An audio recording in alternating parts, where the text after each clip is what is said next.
آهنگ دایه دایه، آهنگ لری هست، تقدیم به همه لرهای عزیز.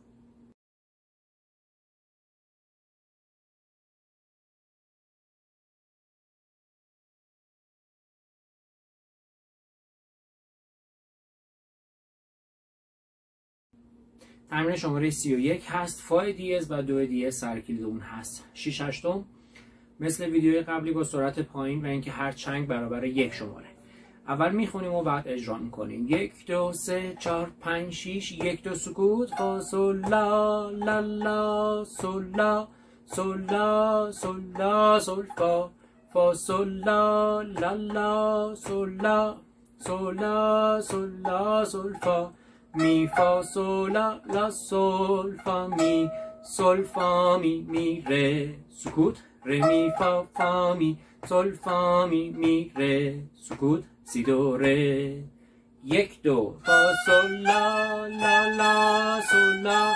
1 2 3 لا سول که نقطه دار.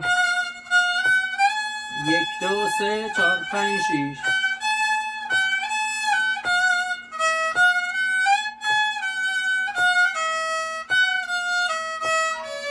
سکوت. سکوت. 1 2 سکوت. فا فا می سول فا می ره ره. فا فا می سول فا می ره ره. می فا سول لا لا سول فا فا می فا فا می ره سکوت. ره می فا فا می فا فا می ره سکوت. سی دو ره.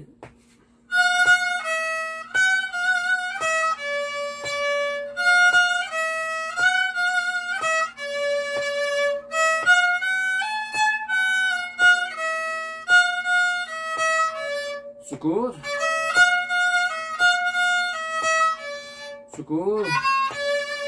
1 2 سی لا لا سی لا لا لا. 2 سی لا سول فا. سی لا لا سی لا لا لا. 2 سی لا سول فا. فا سول لا سی لا سول فا می سول فا می ره سکوت. ره می فا فا می سول فا می ره سی دو ره.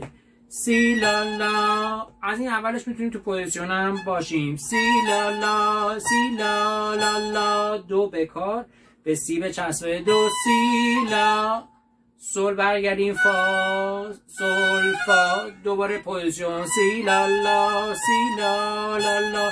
2 سی لا سول فا. فا سول لا سی لا سول فا می سول فا می ره سکوت. ره می فا فا می سول فا می ره سکوت. سی دو ره. 1 2 سکوت. فا فا می سول فا می ره ره. فا فا می سول فا می ره ره.